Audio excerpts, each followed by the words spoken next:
Experience hospitality the Northwest way at the Everglades Hotel. Located on the banks of the River Foyle, the Everglades Hotel is just minutes from the centre of Derry, Londonderry, with free on-site guest car parking. Whether you're here for a family meal, a big celebration, or simply a peaceful retreat, will make your experience as memorable as the sights in the city. Visit Everglades Hotel Derry for accommodation bookings, the latest menus, live shows and events, and much, much more. See you there. Hello, everyone, and welcome back to the Gaelic Lives podcast. You're very welcome to our second preview show for the All Ireland final with Gary McDade last week on the show to give us the Donegal angle, and we have Sean O'Sullivan on now to give us the Kerry angle. And we're looking ahead to obviously the biggest game of the year. And we're going to hear from Sean, and we're also going to hear from Ryan McHugh, Donegal player Ryan McHugh. He spoke to Mal McMullen last week at the press night, so we'll hear him at the end of the podcast. But Sean, great to have you on. Nice to get chatting to you again. And how's everything in Kerry? Thanks, Sean. Thanks for having me. Everything in Kerry is good. The weather isn't great, unfortunately, after a lovely spell there a couple of weeks ago. But look, we're in an All Ireland final, Sean, and that's always good. So looking forward to it. Hopefully the weather picks up. But yeah, it's great to be in the biggest day of the year. That would have been the target at the start of the season. It is the target down here every season. Wasn't looking good along the way. A few bumps along the way in our journey, but we're there now, and a huge game ahead of the lads on the 27th. Is it? No, 25th, 27th. Jeez, I'm Yeah. bad. Anyway, on the big day, Sean. On the big day. I suppose how do you feel about taking on Donegal, Sean? Because I think the general consensus is that these are the two best teams left in the country. Obviously, they're the two teams left, but the two best teams. You have Donegal that possibly could have won the league title if they'd have wanted to. You had the Kerry that actually did go on and win the league. They both won the provincials. They've shown now big scalps in the semi-finals. Like they probably are the two best teams in the country. Yeah, look, they probably are when you look back at it. They probably are the two best teams. Obviously, they're the two best. They're the two teams left, Sean. So obviously that would point towards that. But I think overall, look, even from a neutral perspective, you would probably say that they're the two teams that have played the best football coming through both the league and the championship. I remember being down in Killarney watching the two go head to head in the league in the early stages and walking away thinking, you know, that is a potential All Ireland final. You know, you saw two teams who just play, I suppose, different styles to a certain extent, but they put up a great exhibition of really fast, free flowing football that day in Killarney. And I remember driving home in the car with a mate saying, would not be surprised if those two meet later on in the year. Now, did I think it might be the final? Obviously, a lot depended on the group, the draw on the group, and who came out of where and who drew who. But it has obviously materialised that the two of them are meeting now in the final, and I expect it to be a really really good game. If it's anything like the game down in Killarney I saw that day, Sean, it should be a cracker. Obviously, an All Ireland final takes on a life of its own. There's nerves, there's tension, so that may lead to mistakes and stuff. But you've got two real good footballing, well conditioned, well coached teams, and with the new rules, anything is possible. So I'm expecting a real good game. I think everyone is. Yeah, I think that's the excitement that they are the two best teams in the country. We know that both of them, as you say, it's probably different styles of football. Like Kerry, the traditional kicking game, while Donegal have traditionally played that through the hands. But they play so fast, Sean. Both teams play so fast. Like it's going to be electrifying the pace of the game. Yeah, it will, and I know a lot has been made about that, Sean, in terms of their difference in styles, and of course, yes, we would regard ourselves as more of a kicking team, and we've shown that particularly against yourselves, Armagh and Tyrone, and yes, Donegal do love to go fast with the ball through the hand. They were absolutely clinical against Meath. They forced Meath into traps. They defended deep. They gave up no goal chances, and they turned Meath over. And once they turn you over, that's when Donegal are at their most dangerous. But on the other side, they both can play the other team style as well. Kerry are they won't be afraid to run it if they have to. They've got really really good legs around the middle as well, particularly coming from their half back line. And on the flip side of that, Donegal are well able to kick the ball. They've got beautiful kickers of the ball and are well able to kick scores from distance, which they've proved as well. So, yes, primarily their styles would be different, but certainly when they need to change it up, they're well capable of doing that as well because they're all just very natural footballers. Just on facing Donegal, Sean, like I don't know how people in Kerry feel about, coming up against Ulster teams. Maybe this is just an Ulster thing. Like we always feel that, if Kerry play an Ulster team, they nearly have the hoodoo over them. But to beat Armagh and Tyrone already, to win in All Ireland, beating the three top Ulster teams, does that make a difference in Kerry, or is it just about getting their hands on Sam? I don't think it makes a huge difference. I'd say what people are reading into, Sean, is the journey that we've had into the final should help us. Now, okay, we beat both Armagh and Tyrone relatively comfortably, I would say. Certainly in our second half performances, without a doubt, we definitely pulled away from both. But they were two really good tests for us. And I suppose in previous years, Kerry probably the criticism thrown at us would be that we got to a final without any real huge test. That we had a fairly easy group, and that we just found ourselves getting through a quarter final and a semi final, and that we weren't road tested once we reached the big day, and it might have caught us on occasions. So we can't really say that this year. We've got two big scalps under our belt, and we've had two good games, albeit we won by 9 and 1 by 6. But I think we still got tested in periods during both games that will stand to us for Donegal.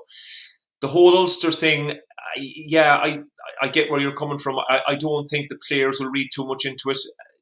An All Ireland is an All Ireland at the end of the day, Sean. You have to beat who's in front of you. You could also look at it from Donegal's perspective and say that on their way to the final, they've beaten Meath, Louth, and Monaghan. And with the greatest respect to the three of those, they're probably not at the top table of Gaelic football in Ireland. So you could say that going into the final, Donegal aren't as road tested as Kerry. But I don't think Jim McGuinness and the Donegal fellas will care. They've beaten who's been put in front of them. The same with Kerry. So I think it doesn't really matter a whole pile on the day. An All Ireland final, as I said, takes on a life of its own, and it's all about who can limit the mistakes, impose their game plan as much as possible, and get a little bit of luck as well. So I don't think the roads to the final matter a whole pile, but certainly this year Kerry's probably has been that more difficult than Donegal's. Probably the last time I was talking to you, Sean, was before the Armagh quarter final, and it's strange that that's only 4 or 5 weeks ago, and we didn't really know where Kerry were then. There was teams that were probably well ahead of the packing order and ahead of Kerry in terms of the packing order because they just lost to Meath, they'd beaten Calvin as they were expected to, and there was question marks just about them, but suddenly big performance against Armagh, big second half performance, they go and beat Tyrone, and now suddenly they're in the All Ireland final. Like it's crazy how things can just change in a couple of weeks. It is, and it's amazing how it's just a period of football or something that can click, Sean, can turn your season. And I'm not saying Kerry's season was going down the drain or anything. Like I spoke to you on that podcast in the preview to Armagh, and I did feel there was a performance in us, and I did call us winning by. I didn't think we'd win by what we did, but I did call us winning because I felt that we couldn't go the whole summer, particularly in Croke Park, without seeing the best of this Kerry team. Now, would our best be enough on the day? I wasn't sure. I thought it would, and it turns out it was. But that has kind of turned our season, really. And not only has it turned the player season and the management season, but it's also turned the supporter season. Obviously Jack, Paul Ganey, David Clifford, really wanted the supporters on board for that Armagh game, and they got a real good Kerry crowd.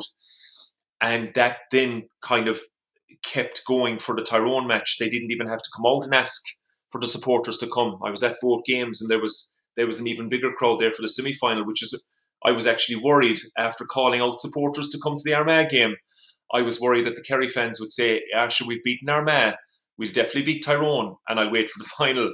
But in fairness, a load of Kerry supporters showed up again for the Tyrone game, and during periods of that game, when the supporters were needed, they really stood up. So obviously you're hoping for a big turnout as well for the final. But it's amazing how little things can change a season. And that 15 or 20 minutes that Kerry produced in the second half against Armagh, Sean, which was just breathtaking football, it has seemed to have turned the whole county's season around. Everyone's in good form. The players are getting confidence from it, and obviously the supporters are buying in now as well. So look, hopefully, we bring that into the final and we have one more big performance in us. Just on the Tyrone game, Sean, we'll get to David Clifford separately. I suppose we'll talk about him, but I suppose just the goal chances maybe that Kerry passed up, they should have hit five or Mm. six goals, and I know Niall Morgan was exceptional. So that was a reason obviously that they didn't hit the net more. But is that a concern that Donegal's not going to give up them chances? So when you're coming through on goal, Kerry need to be raising green flags for the 1, 2, maybe 3 chances to get. Yeah, definitely, Sean. Great point. We created from somebody actually told me that we created all up 9 goal chances against Tyrone, including the one that David scored himself. 9 is incredible, unbelievable. Now, should we have put more away? Without a doubt. Niall Morgan obviously was the reason why 2 of those in the first half didn't go in. Really, red one intercepted a crossfield, a hand pass, and got down at Sean O'Brien's boot for another one. Dylan Gainey and Paddy Clifford had similar enough chances in the second half, kind of came in at a tight angle on the left-hand post. Dylan's was extremely tight. I thought he would have been better off maybe putting it over the bar. I think Paddy was possibly going for a goal, but just lifted it too high. So that was 4. David's one was 5. David had another one in the first half where he skewed out the outside of his left foot, which you would usually think he was definitely going to hit the target. So you're up to 6 there already and showing another few. Joe O'Connor potentially could have gone. I think he was going for goal in one of his chances in the second half that he drove through. So you're up to 7, 8, 9 goal chances there, Sean, and we only took 1. So definitely your point is spot on. First of all, Donegal are set up not to concede goals. They showed against Meath in particular. They like to drop deep. They gave Meath the opportunity to kick from long. In fairness, they did. Meath didn't take it. They had some wayward shooting, wayward wides. But certainly, if Kerry are going to beat Donegal, you think that if they're going to get a few goal chances, they need to take them. Now, in saying that, do you need goals to win games these days with the rules? I mean, we didn't against Armagh. We kicked 32 points. So 2-pointers are obviously a way to go as well. And Donegal, they're probably going to have to come up with a plan in that if they stick to that system of dropping deep and protecting the goal, they are giving the likes of the Shawnee Sheas, the David Cliffords, the Paddy Cliffords, these very, very good kickers, opportunities to kick from range. And I would expect Kerry to have better kickers than Meath from that distance. So it's kind of like, do you stick or twist? But I definitely think that Kerry will not be getting the goal chances against Donegal that they got the last step. I think tactically this is going to be a real one that everybody's looking forward to. How is Jim McGuinness going to deal with David Clifford? What plan does he have? There's the matchup's going to be Brandon McCole. I think everybody's accepted that. But Yeah.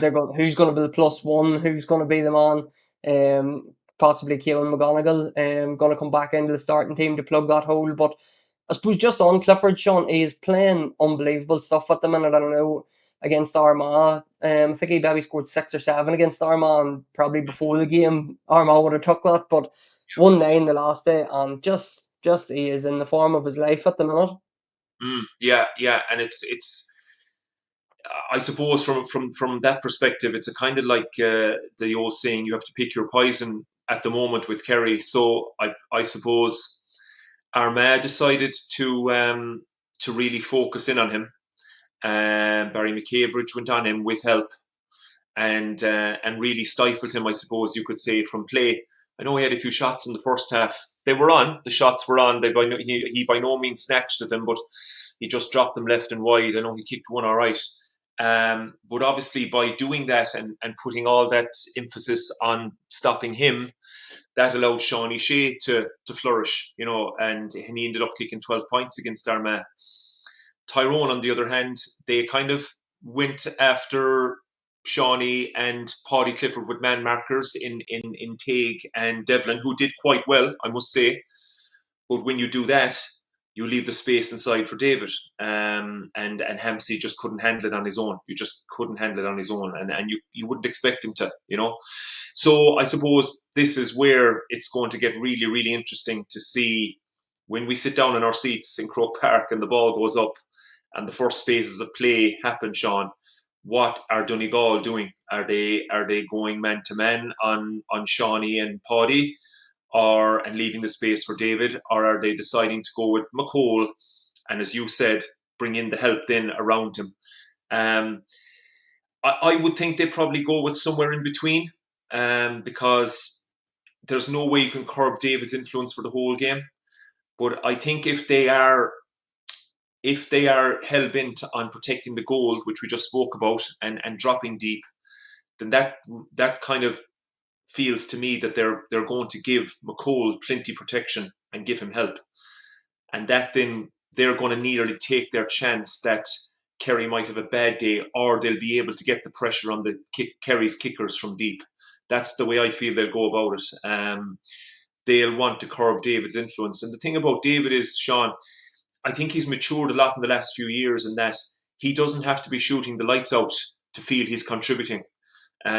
If he's bringing players out of the play, or if he's creating space for his teammates, that's fine by David. He knows he'll play his way into the game eventually because he's too good not to. But he by no means feels that he has to get on every ball and kick every score or be on the end of every move. He trusts the forwards and the other guys around him to do that, and he'll eventually find his way into space to hurt teams. So I wouldn't be overly worried as a Kerry supporter if David goes in at half time with maybe just a couple of scores kicked. He'll eventually find his way. In fact, against Tyrone, when he started dropping a bit deep out the field, and sure, he's just as dangerous out there, particularly from for the 2-pointers. So, but it will be very, very interesting to see how McGuinness and his management team deal with the Kerry forward line. Yeah, definitely. Yeah, it's going to be fascinating, and that's probably going to be a talking point. I know it was a talking point in our podcast on Thursday. Gary McDade was going through it, about how a zonal defence works with 8 players. If you go on man mark, Shawnee O'Shea, Paddy Clifford, and David Clifford, and the sort of the headache that's going to pose Jim McGuinness. But I suppose, Sean, just at the other end of the field, then, in terms of the Kerry defensive matchups. Murphy is Michael Murphy's obviously been he's the talisman. Slight, I think there was a bit of chat about maybe he went off injured against me. There was a slight knock, but I think Jim McGuinness came out and said that he's flying fit, so he'll be ready for action. Who takes him, Sean? Is it just 3 on 14 Jason Foley goes toe to toe with him, or who picks him up? I was thinking about this, Sean, and I don't know. I'm racking my brain because, yeah, absolutely, it's the same up the other end. Kerry are going to have to come up with their matchups and see who best suits. Oisin Gallen is finding a bit of form again now. He played very well against Meath, so maybe he needs a Jason Foley type to go on him. Murphy, Dylan Casey potentially might be given that role. Dylan has the strength and fairness and has been playing well since he got back into the team. I thought he was really good against Tyrone, and he's a good player to get that type of man marker role, especially the way Murphy drifts. Sean, he'll find himself inside in the edge of the square sometimes, and he comes out for kickouts. And I just think Dylan plays a lot of his football, particularly with Austin Staxey's club, between the full back and the half back line, so he's comfortable out the field. So I think it could be a role for him. I'm just going back to that 2014 final. Obviously, it's the last one we can really look at, but obviously the game has changed since then, particularly the new rules. Aidan Mahoney was given the role of going with Murphy, and Peter Crowley was told to just stay in the centre, which he did brilliantly that day, actually. And it was a huge tactical shift for that 2014 Kerry team, because if you think back, we had played some brilliant football in the lead up to the final, real open. We had a brilliant replay. Both games actually against Mayo in the semi-final that year were brilliant games, but you just knew that we couldn't go into the final playing toe-to-toe against that Donegal team. We had to change our tact, and Eamon Fitzmaurice tactically was brilliant that day, absolutely brilliant. I thought he really outsmarted McGuinness and turned it into a kind of I wouldn't say a war of attrition, but just a real kind of tactical battle. And that was very unlike Kerry teams. Kerry liked to play the open football, but we changed our tact a little bit. I think it's no coincidence that Keane O'Neill was part of that management team too. So that's kind of helping going into Sunday week. I think Kerry might have to do a little bit of that, Sean. I think they might have to slightly change their style, maybe a little bit more patient at times, but they'll still want to bring their game to Donegal, of course. But who picks up Murphy and guys like that in the Donegal forward line is going to be very interesting as well. Yeah. When they're planning matchups, Sean, when Jack O'Connor's sitting planning his matchups, he's planning Murphy, he's planning Gallon, Conor O'Donnell's been in brilliant form, Michael Langan, we'll talk maybe about the middle of the field separately.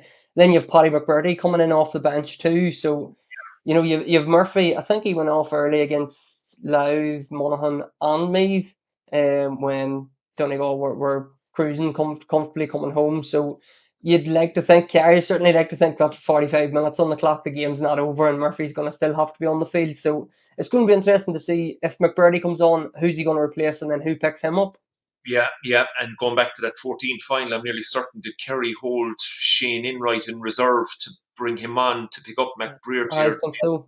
I think so. Yeah. So again, it's brilliant, Sean. It's listen. This is why these guys are managers. They obviously love it. They love these chess games as such. But yeah, you just listed off those Donegal forwards there: O'Donnell, Gallen, Murphy. Brilliant footballers. Langan from midfield is playing sensational stuff. Absolutely, he's nearly. I suppose we have Joe O'Connor on our side playing, a real leadership role and driving our team forward. He's doing the same for Donegal. Absolutely brilliant footballer.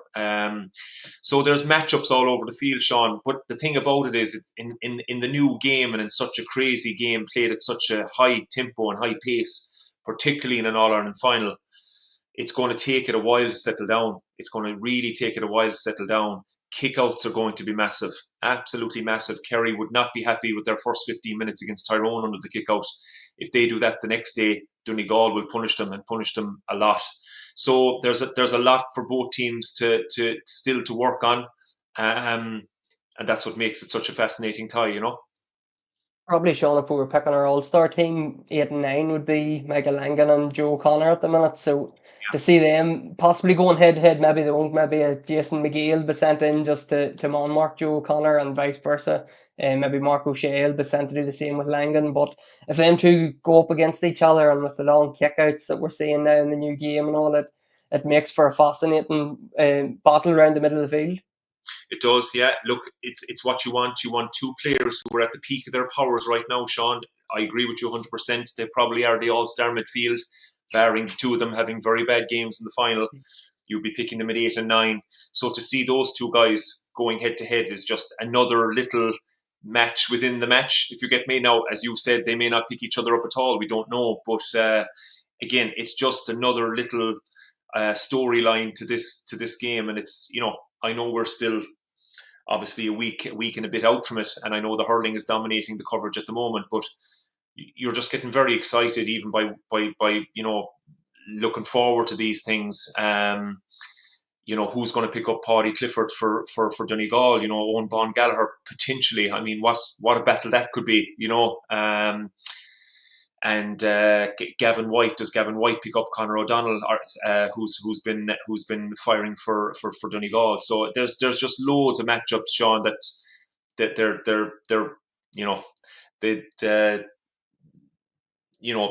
the more matchups you can obviously come out the better of, the better chance you have winning the game. But it's just it's so hard to call. It's very, very hard to call. It's a 50-50 game really, but it's down to those matchups that can sway a game for you. And obviously, look, we'd be hopeful down here that we sway more of them than the Donegal do.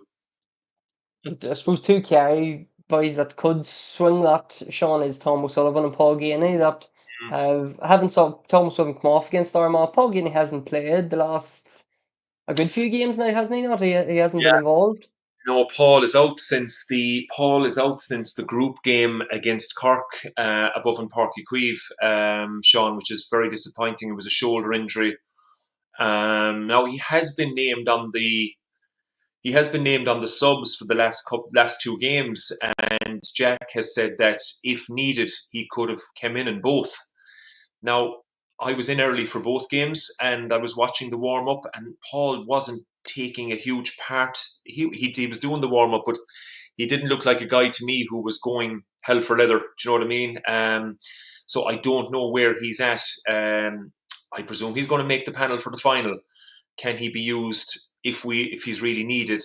According to Jack, yes. And look, he'll have another 2 weeks done, so maybe he's further down the road than we think he is. Tom Sullivan would be a huge loss. He came off early against Armagh. I think it was an ankle issue. And again, Jack said after the Tyrone game that he was giving himself every fighting chance to be part of the selection, to be up for selection for the final. So, I would think Tom would probably have more of a chance than starting than Paul, Sean. But we'll have to wait and see. He'd be a huge addition, Tom, if he was right, because we would need him.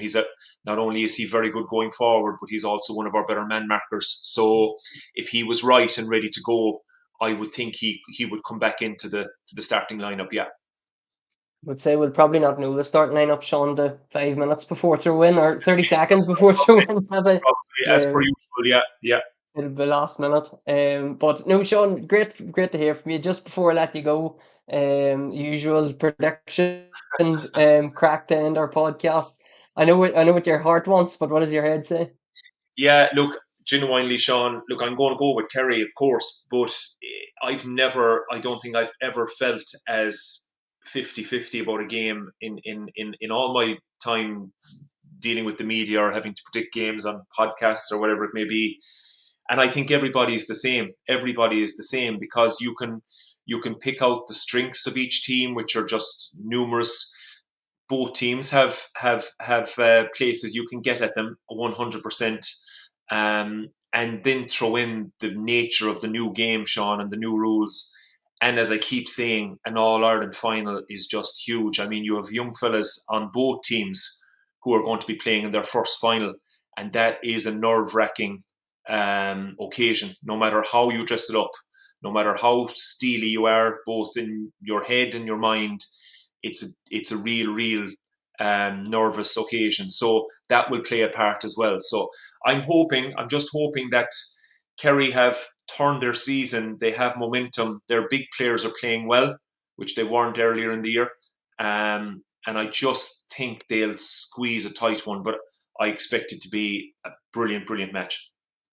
Yeah, I think from a neutral perspective, Sean, I do the same. I just think it's going to be so exciting. The build up certainly going to be exciting anyway, and our build up is going to continue. Obviously, we'll have different articles, previews, match reports, interviews, and everything else.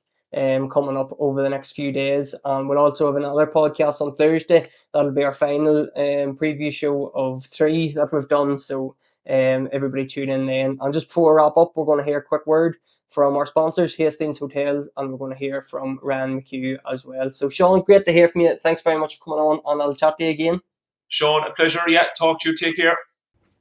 Experience hospitality the Northwest way at the Everglades Hotel. Located on the banks of the River Foyle, the Everglades Hotel is just minutes from the centre of Derry, Londonderry, with free on-site guest car parking. Whether you're here for a family meal, a big celebration, or simply a peaceful retreat, we'll make your experience as memorable as the sights in the city. Visit Everglades Hotel Derry for accommodation bookings, the latest menus, live shows and events, and much more. See you there. Ryan McHugh, we're 10 days away from the biggest game of the year. As I was talking to you in Croke Park, has it sank in? Now you're there again. Yeah, I think it has. It's unbelievable to be there. So it is. It's where you wanted to be at the start of the year when we met in December at the start of December when we set out our plans is where we wanted to be. So it is, getting to a final again. It's been a while. It's been 11 years, obviously, since Donegal got there. So thankfully the county are going buck mad to there, which is great. It's all part of it as well. To be fair to our supporters this year, they've been phenomenal. I was chatting to Dad there during the week, and we were just going through different matches and all the matches we've played in. Obviously played in a lot, but we've been so close, if not full houses in a lot of the matches. So, and it's not easy that in modern times, obviously with the cost of living and cost of everything at the minute. It's not easy. It's not. So the Donegal supporters have been great. So they deserve this as much as we do. Jim chats about playing for Donegal and what it means. As we said, your dad in the commentary position a couple of times, he seems to be playing every game, marks the same. Yeah.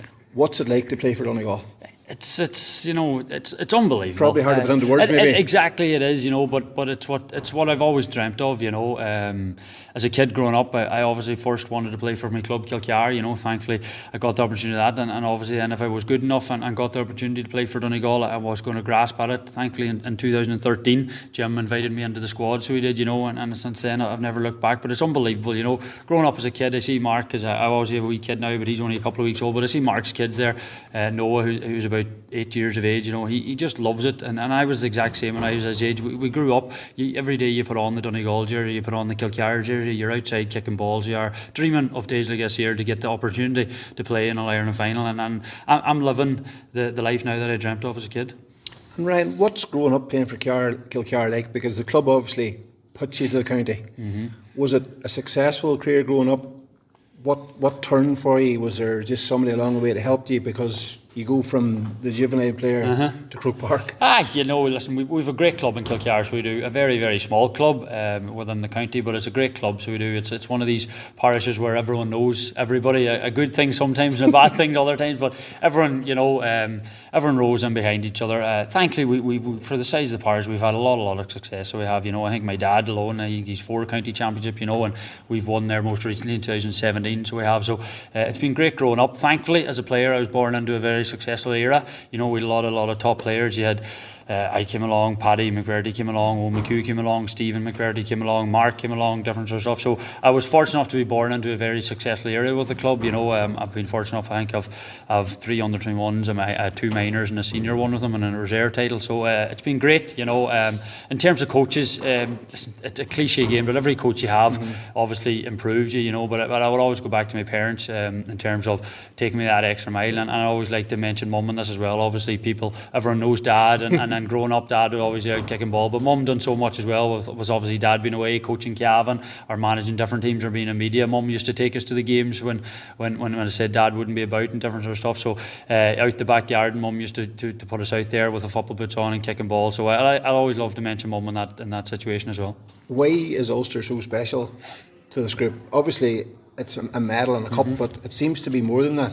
Or that's what it feels like on the outside. Yeah, no, you're probably right. You know, Jim, as a manager, all throughout his career, not just when he's come back, has always put a huge emphasis on Ulster. You know, I suppose maybe when he came in 2011, the Ulster was, in terms of progressing to the Ireland series, exactly, well. and in terms of progressing, it was a lot more because you obviously wanted to get straight through to a quarter final. You know, but medals in the back pockets, you know, and days getting to win with your county, and you know, when the final whistle goes on Ulster final day, and then you're fortunate enough, I've been on both ends, the winning and losing end, but when the final whistle goes and the whole supporters get to run onto the pitch, there's no better feeling. So there's not, and thankfully as a player I've got to experience that a couple of times, and it is unbelievable, and we put a lot of emphasis on it, and I don't think that'll change anytime soon. And in this year you followed it up with a defeat to Tyrone. After that, was the Mayo game a bigger game in the season than any of the other ones since, or not? Because it seemed like a epic. Yeah, it was. You know, it turned out that way. We hadn't planned that. Obviously, we'd hoped we would beat Tyrone and hoped to finish to top the group, but obviously it didn't work out that way. So the Mayo game became a massive game then, is right, because going into the game we could have been relegated, and we could have finished bottom, I should say, and not have got through. So we had to win it, you know, and it ended up a massive game down in Hyde Park, and a full house again between Donegal and Mayo supporters. It was unbelievable on a very warm day. And listen, in the game itself, we thought we got on well, and we're in a very good position at half time, playing against the breeze. I think we were 3 points up at half time, but Mayo came out all guns blazing, and the way that finished then with unbelievable kick out by Sean to Kieran Moore, and for him to win it was massive. So yeah, I think that really got us back on track, and thankfully we haven't looked back since. What's it like to be preparing to meet Kerry in the final? Like Kerry and Dublin have obviously been round the top table so often. Now you're up against them. What's that like?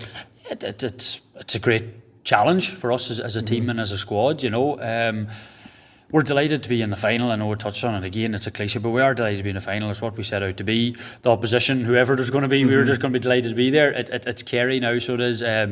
Kerry a phenomenal team, with phenomenal players, obviously with David Clifford there, and in my opinion one of the best players already to ever play the game. I've been fortunate enough to see a lot of players, but he's definitely up there with the best of them. So to challenge yourself and put yourself up against the best, that's what you want to be doing. So it is, and then that's you want to challenge yourself as a player to see can you compete with these boys and to see can you get the better of these boys, and we have the opportunity to do that. So we're looking forward to it. Unfortunately, it'll mean nothing if we don't come out the right side, so we have to do everything in our power to make sure that doesn't happen. Maybe a strange question, but is winning by 20 points dangerous or difficult to get back down to earth or not? It's maybe strange. No, but it is, and the only way I can answer that is you maybe haven't thought about it. The only way I can answer that is time will tell. If you win, it's not, and if you lose, it is. That's normally the way it goes in sport. Going into a match, you try to play the best that you can be. If you won by 1 point or you won by 100 points, it doesn't matter as long as you won the match, but you want to put in the best performance you do. We were happy with our performance against Meath. Meath will probably say they're extremely disappointed, so we can only look at ourselves, but we're just delighted to be in the final. As I said, it's been 11 years since Donegal got to an Iron final, so we're just delighted to be there. There's a big if, but what would it mean if you did it? It would mean everything, as I said, I keep coming back to that wee kid when I was growing up and dreaming, going to bed dreaming. I used to have up on the wall goals and tasks, and the one in the Ireland was always up there, so it was. So it would mean everything, so it'll be tough, very tough if we can't get over the line, so it will, but it would mean everything, as I said, going back to that wee kid growing up wearing the Kilcar Donegal jersey, that's what you dreamt of. Nothing worthwhile's easy, Ryan. No, definitely not, there's nothing handed to you. All the best, Ryan, thanks for your time, and all the best. Safe trip back.